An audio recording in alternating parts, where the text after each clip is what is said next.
Jumpa lagi di Ribut TV. Ya, ini adalah laptop gaming kelas premium Core i9 HX generasi 13, RTX 4070, RAM 32GB. Layarnya pakai panel mini LED ya, mini LED. Refresh rate-nya 240Hz, color gambutnya 100% DCI-P3 dan semua spek monster tadi ada di dalam sebuah laptop gaming dengan ketebalan di bawah 2 cm alias tipis.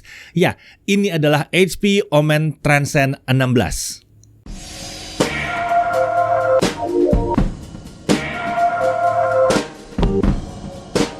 Ya, sepertinya adalah sebuah tren tahun ini di mana ada banyak laptop gaming performanya super tinggi tapi bodinya tipis. Sepertinya ada banyak permintaan ya untuk tipe-tipe yang seperti ini. Nah, untuk yang satu ini kita mulai dari mana? Kita bahas dari spesifikasi dulu aja ya. Untuk prosesor dia pakai Intel Core i9 13900HX. Fabrikasi Intel 7, base power 55 watt, 24 core, 32 thread, 8 performance core, 16 efficient core.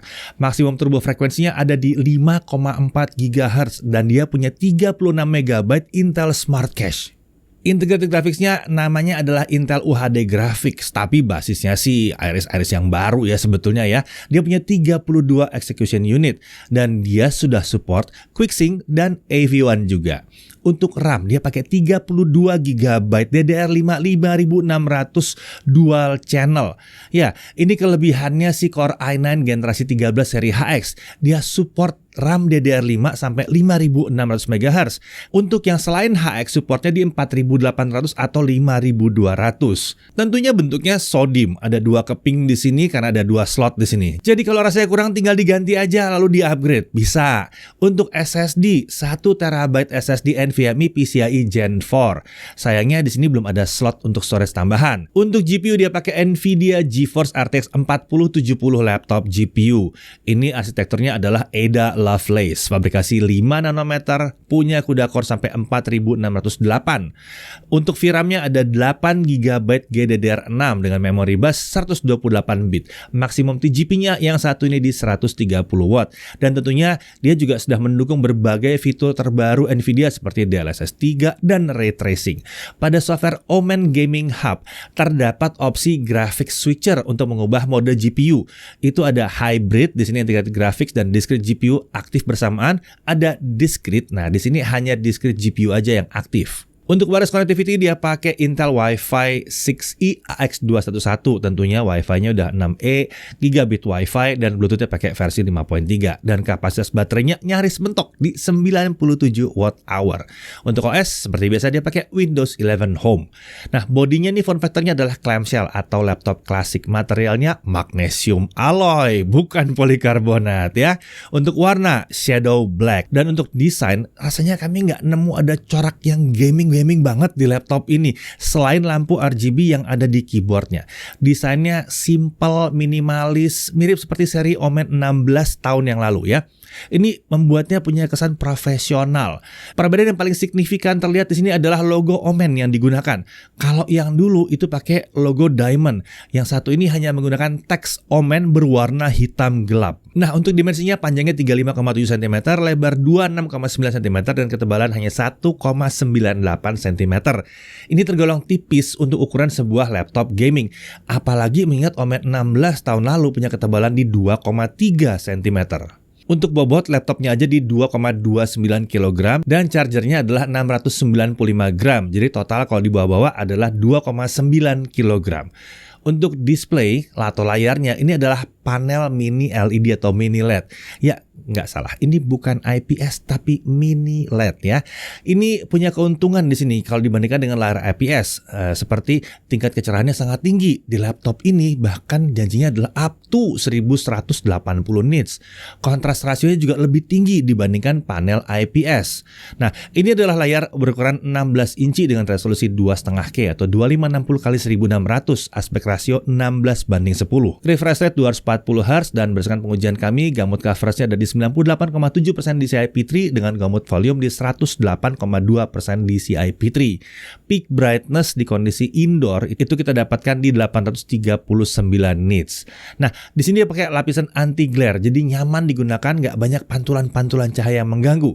Dan menariknya, engsel layarnya dapat dibuka 180 derajat. Jadi ini akan mengurangi resiko kerusakan engsel pada saat mungkin layarnya tersenggol ya. Dan kalau untuk presentasi di atas meja juga bisa nih, tinggal direbahin total aja ya. Nah, dia menggunakan micro edge display. Bingkai layar kanan dan kirinya ini tergolong tipis. Bingkai bawah ini masih agak tebal seperti Omen generasi sebelumnya. Sedangkan untuk atas ya pastinya agak sedikit tebal karena ada webcam dan mikrofon di situ. Nah, bicara soal webcam dan mikrofon, dia menggunakan kamera dengan resolusi 1080p 30 fps. Ini dilengkapi dengan infrared, shutter, dan 2 buah mikrofon di sisi kanan kiri kamera. Tentunya ini udah support Windows Hello. Nah, di software Omen Gaming Hub terdapat beberapa fitur kamera yang bisa diakses seperti background effect untuk mengubah background. Ada auto reframe untuk menjaga supaya letak wajah kita tetap di pusat frame saat bergerak. Ada video noise removal, ini mengurangi visual noise saat menggunakan webcam. Ada juga fitur speaker dan microphone noise cancelling yang ditenagai oleh Nvidia Broadcast di sini. Untuk kualitas kamera dan mikrofonnya kurang lebih seperti ini. Ya, rekaman ini dibuat dengan menggunakan kamera dan mikrofon yang ada di laptop Omen Transcend 16. Jadi gimana nih kualitasnya? Gimana? Oke ya. Lanjut ke audionya. Dia menggunakan 2 buah speaker stereo dari Bang & Olufsen yang terletak di bawah kanan kiri laptop.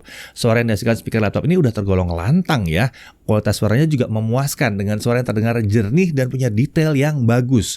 Kalau speaker bawaan ini masih kurang dan kita butuh privasi, apalagi kalau untuk main game dengan suara yang menggelegar, tenang, HP menyertakan sebuah headset HyperX Cloud 2 Core wireless dalam paket penjualannya.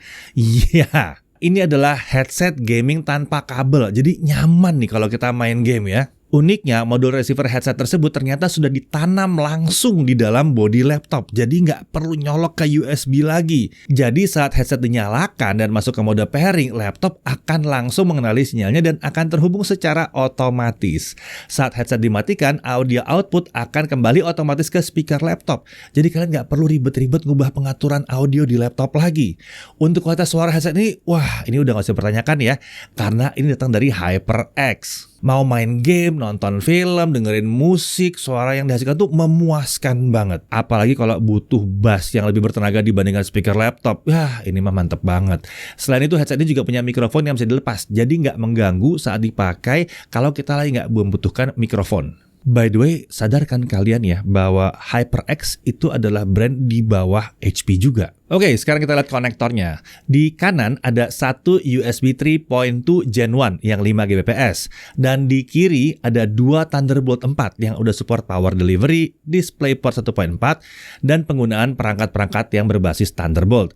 Plus ada satu audio jack combo yang 3,5 mm. Di bagian belakang ada satu DC in, ada satu gigabit Ethernet, HDMI 2.1, dan ada satu USB 3.2 Gen 1 yang 5 Gbps. Nah, sekarang mau kita bahas keyboardnya. Untuk keyboard, secara desain layoutnya masih mirip dengan laptop Omen seri sebelumnya. Dia punya tombol anak panah yang full size di sini. Tapi di sini nggak ada numpad ya. Perbedaan dengan yang sebelumnya terlihat pada tombol WASD yang sekarang terlihat menggunakan keycaps yang agak transparan di sini. Keyboard ini punya backlit RGB dengan 4 zona warna yang konfigurasi warna dan tingkat kecerahannya dapat diatur dengan slider melalui software Omen Light Studio. Sementara shortcut backlit function plus F4 pada keyboard itu hanya berfungsi untuk menyalakan dan mematikan lampu aja. Nah, untuk touchpad, dia menggunakan precision touchpad dengan ukuran 13,5 x 8,6 cm, sedikit lebih besar dibandingkan Omen 16 sebelumnya. Dan di sini ya nggak ada tombol klik kanan dan kiri ya. Nah, kita beralih ke sistem pendinginnya. Dia menggunakan sistem pendingin Omen Tempest Cooling dengan konfigurasi 2 kipas dan 4 heat pipe. Intake udara dari bawah laptop, exhaust atau pembuangan ke 4 titik. 1 di kanan, 1 di kiri, dan ada 2 lubang ke arah belakang. Sekarang mari kita bahas aspek performanya. Di sini ada mode pengaturan performa yang bisa kita atur di software Omen Gaming Hub. Ada 3 opsi di sini: balance, performance, dan eco. Di sini ada opsi untuk mengaktifkan mode eco secara otomatis saat laptop tidak dicolok ke charger. Kita juga dapat mengatur kecepatan kipas. Ada 3 opsi di sini. Ada max, ada auto, dan ada manual. Nah, di software Omen Gaming Hub ini juga ada fitur untuk melakukan undervolting CPU dengan range hingga minus 0,2 volt. Ini fitur khas Omen yang udah sering kita jumpai di laptop gaming Omen kelas atas. Fiturnya akan sangat membantu pengguna yang suka ngutak-ngatik laptop mereka.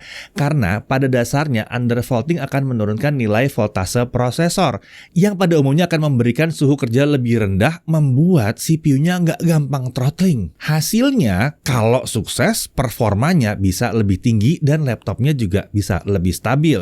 Nah, untuk menguji kestabilan ini, setelah melakukan undervolting, kita dapat menjalankan stability test yang sudah tersedia di software ini. Nah, tapi ada yang perlu diperhatikan di sini.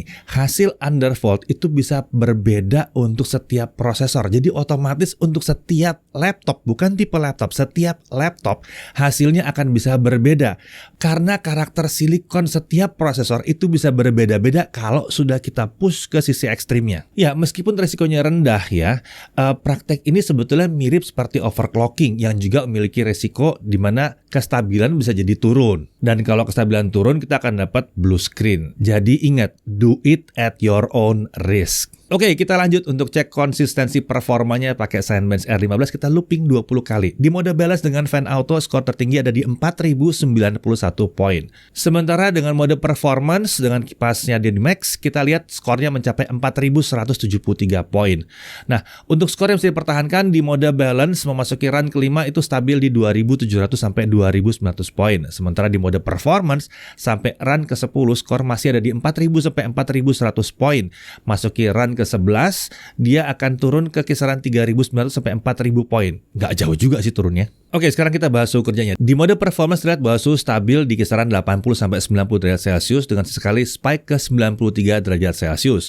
Sementara di mode balance, suhu terlihat ada di kisaran 80 sampai 90 derajat Celcius saat run pertama hingga run kelima. Lalu kemudian turun dan stabil di kisaran 75 sampai 82 derajat Celcius.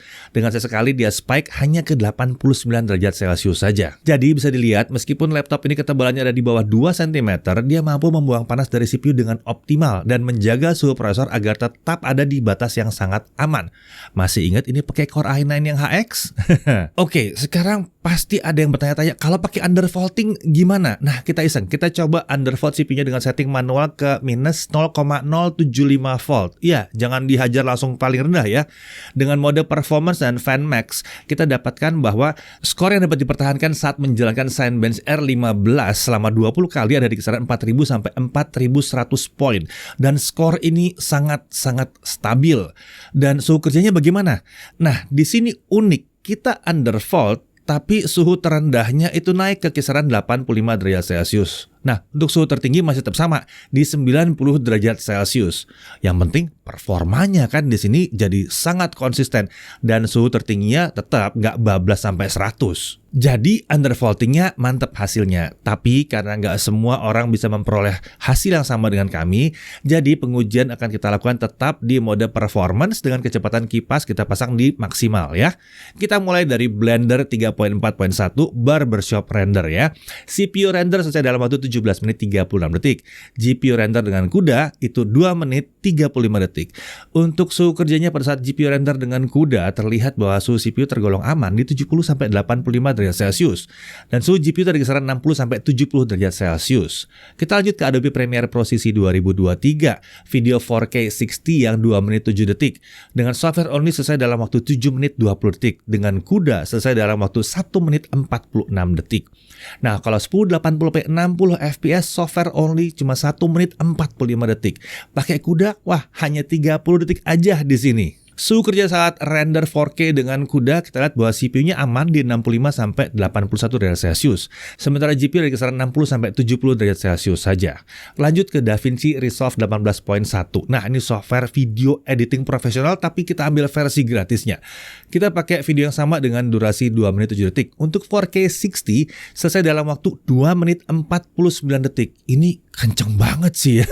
Lalu untuk 1080p 60 fps selesai dalam waktu 48 detik. Sekarang kita lihat suhu kerjanya. Biasanya software ini suka membuat prosesor tinggi naik suhunya ya. Nah, di sini suhu CPU ada di kisaran 80 sampai 90 derajat Celcius saja. Sempat beberapa saat dia di kisaran 90 sampai 94 derajat Celcius pada pertengahan proses render, tapi hanya berjalan sekitar 15-20 detik aja sebelum kembali turun di bawah 90 derajat Celcius. Mantap. Sementara itu untuk GPU ada di kisaran 55 sampai 70 derajat Celcius saja. Kita lanjut ke 3D Mark. Untuk Firestrike DirectX 11 kita lihat grafik skornya ada di 29.578 poin. TimeSpy DirectX 12 skornya ada di 12.828 poin.